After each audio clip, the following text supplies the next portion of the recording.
trying to spice things up in the marriage. It's always nice. My wife was like, we should bring whipped cream into the bedroom. And then I was like, all right, but I like cream, so we're gonna... I was at Safeway today looking in the frozen section for the right whipped cream because I'm not going to eat something I don't want. You know what I mean? Like, I'm going to take this very seriously. And I had a thing of Cool Whip in my hand, and some guy was like, there's not actual dairy in that. I'm like, this is going on my taint, so this is...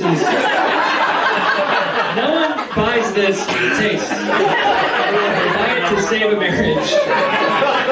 Because if it had dairy in it, and I put it in my wife's pussy, then it would turn to cheese. I can only get so turned on.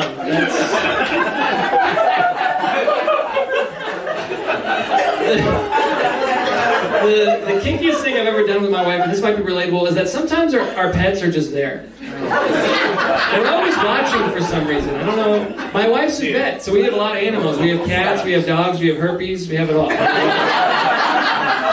Herpes was a rescue. We have a dog, and it's always like, doggy style. I'm like, no, we're not.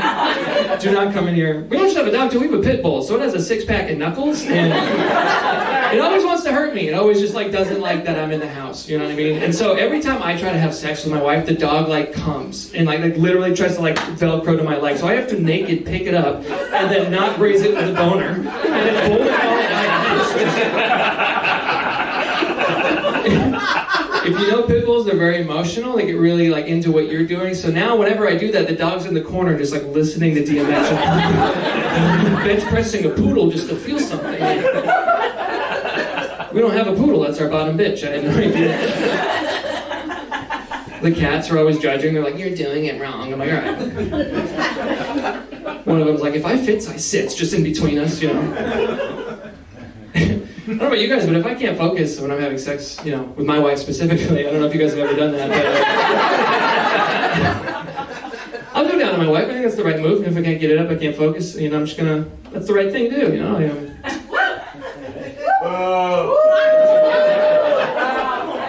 It's the same guy who said "Free Luigi." There's a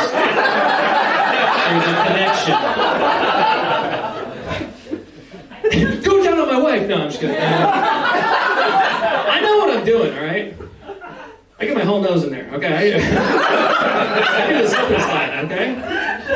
I don't just do the alphabet, I do the Chinese alphabet, and that's 30,000 symbols. So I got Mandarin, not Cantonese, okay? It's more... I don't know who that's for, but that's... I like that part of the joke. Someone here gets it. You do? Okay, thank you.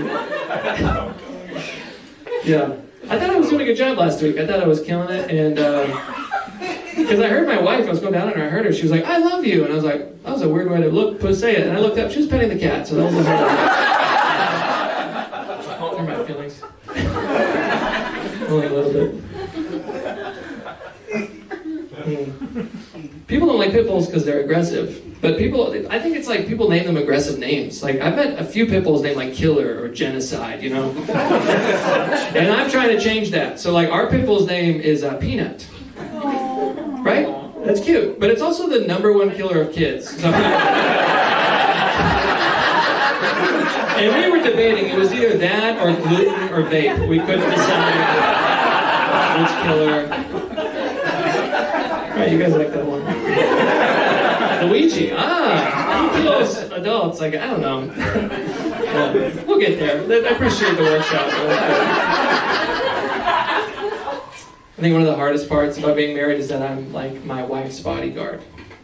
And I look like the guy from Ratatouille, so I don't... My big move is Wet Willy. I can do that.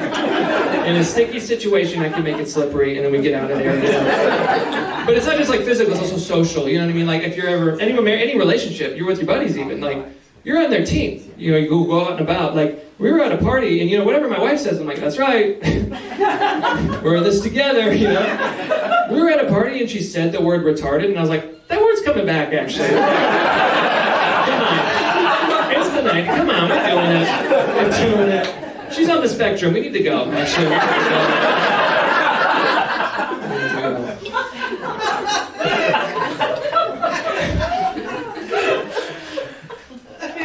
Just thinking about middle school the other day, so I was crying in the shower. I used to get picked on. I don't know about you guys, I used to get picked on. I remember I got picked on because I brought in soup for lunch. They didn't like that. I was in middle school, 9 years old. I brought in soup, and then they didn't like that at all. They're like, "You're making healthy choice." No, we're not. Not at this school. Not at Ballard Middle. They didn't like that at all. So, this girl, I'll never forget. This girl went up to me and she's like, "You smell like soup. You're the gay soup kid." Like a carnival barker. I'm like, what? Also, why does it gotta be gay? That doesn't make any sense. I'm sitting on the thermos because it's cold out. You know what I